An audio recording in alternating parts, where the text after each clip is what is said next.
Hello friends, 2 दिन बाद फिर से एक बार आपके सामने। आज हम बात करने वाले हैं एक विषय पर। देश में धीरे धीरे करके उड़ रही है जिस आवाज़ को, उस आवाज़ की बात करने वाले हैं। हमारी जो संविधान है, उस संविधान में 19A के तहत एक अधिकार मिला हुआ है, वो है फ्रीडम ऑफ एक्सप्रेशन अर्थात वाक स्वाधीनता। इस वाक स्वाधीनता को लेकर पिछले 6-7 साल से बहुत ज़्यादा शोरगुल मची हुई है। कुछ लोग तो कहते हैं कि मोदी सरकार आने के बाद इसका संकोचन हुआ है, लेकिन वाक स्वाधीनता क्या है? बोलने की आज़ादी तो सबको है, लेकिन क्या दूसरों पर गाली देने की अधिकार है? नहीं है। तो देश में कुछ ऐसे सांबादिक रिपोर्टर आ गए हैं जिसकी बातों की बहुत चर्चा है। वो लोग सीधे बात को सीधी तरह नहीं कहते, वो कहते हैं घुमा फिरा कर सीधी बात। इस घुमा फिरा कर सीधी बात में आ जाती है देश की इतिहास, और इस इतिहास की जो चर्चा है वो आजकल जो विषय में है वो है एनडीटीवी की सांबादिक रवीश कुमार का एक ट्वीट अर्थात एक शब्द। वो है अफगानिस्तान में दानिश सिद्दीकी की हत्या के बाद उन्होंने कहा कि मैं उस गोली को लानत भेजता हूँ कि जिसने दानिश सिद्दीकी की हत्या की। लेकिन तब बात उठ जाती है दूसरी ओर।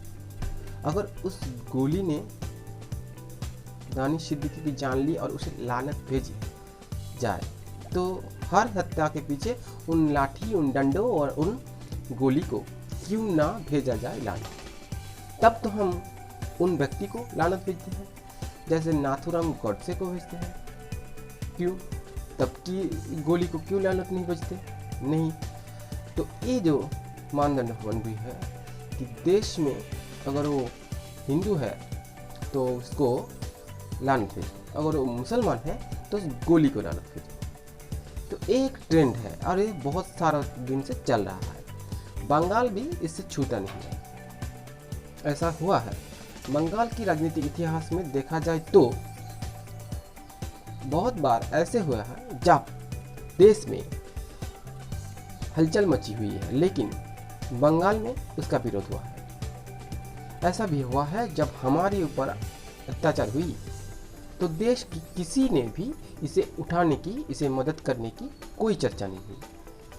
कहाँ गाजा में बम पड़ता है तो यहाँ पर कलकत्ता में मीटिंग होता है, रैलियों की दौड़ लग जाती है, चाहे वो 90s की दौर देखे या 70 की दशक देखे, दोनों ही तरफ। लेकिन हमारी पड़ोसी देश जहाँ पर अगर हिंदुओं पर कोई भी अत्याचार हुआ तो उसका कोई प्रोटेस्ट नहीं, किसी ने किया नहीं।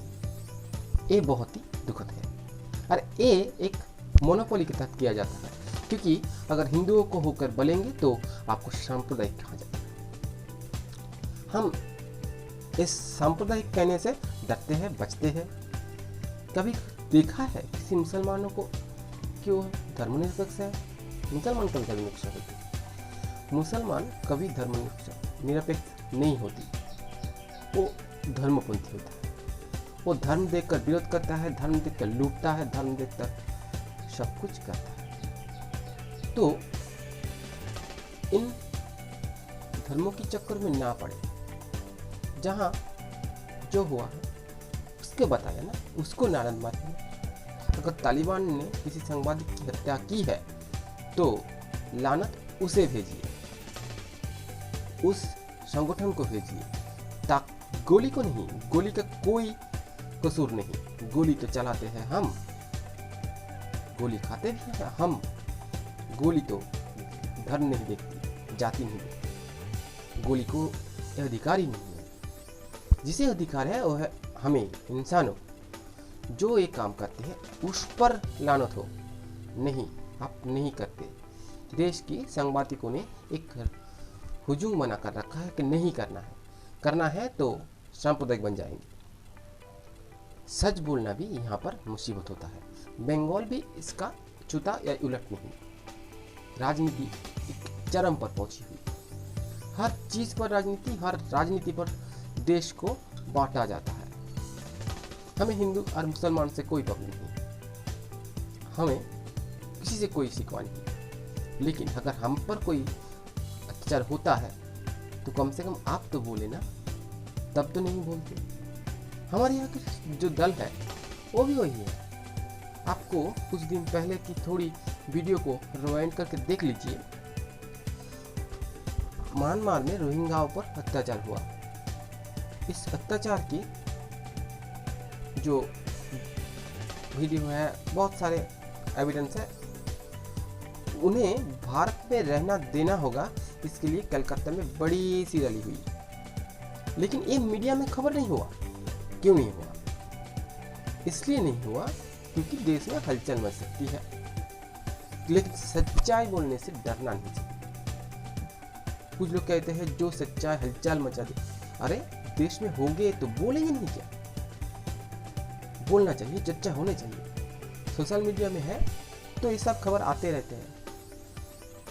हम रिपोर्टर को नहीं कहेंगे, वो भी एक समाज के एक सिक्के है, लेकिन वो सिक्का बिका हुआ है। कभी आपके जेब पर, कभी उसके जेब पर, कभी इसके जेब पर आकर बात करते रहते हैं। हमें इससे प्रॉब्लम है। फंडामेंटल राइट तो है, बोलने की आज़ादी तो है। अरे हमारे यहाँ की गॉडसे की लिखी हुई किताब को भी बाजार में पब्लिश की गई है, ऐसा नहीं है, लेकिन दिखाने के लिए बहुत सारे काम हमने किए हैं। आप 90s के दौर में आ जाइए, जब एक किताब आई थी जो सैटेनिक वर्सेस, ये जो किताब थी इसमें बहुत विरोध हुए, लेकिन खबर है भारत ने इसे निषिद्ध तो कर दी, बैन तो कर दी, लेकिन एक भी किताब सीज नहीं। ये दोहरा मानदंड है। अगर उसे बैन करना था तो क्यों सीज नहीं हुआ? और अगर सीज किया गया तो कितनी किताब सीज हुई? सरकार के पास कोई रिपोर्ट है? नहीं है, क्योंकि किया नहीं गया था। वो दिखाने के लिए कह दिया गया था कि हाँ बैन लगा रहे हैं सरकार, लेकिन तब भी यहाँ पर आपको वो किताब को मिल रहा था। सुतरां भारत की इस दोहरा चरित्र को बनाया किसने? देश की राजनीतिक नेताओं ने। आज हर बात पर देश की संविधान खतरे में आ जाते हैं, देश की आज़ादी खतरे में आ जाती है। भारत शुरू से ही ऐसा रहा है, और इसी को आधार मानकर कुछ सांबादिक अपने आप को राजा भोज मानने लगते हैं कि जो कहेंगे, जो दिखाएंगे उसे ही देखना होगा। उसे ट्रोल होने में अच्छा लगता होगा, उसे पैसा मिलता होगा, लेकिन हमें दुख होता है, जो आम पब्लिक होता है उसे इसे तकलीफ होती है। इसे समझा करें।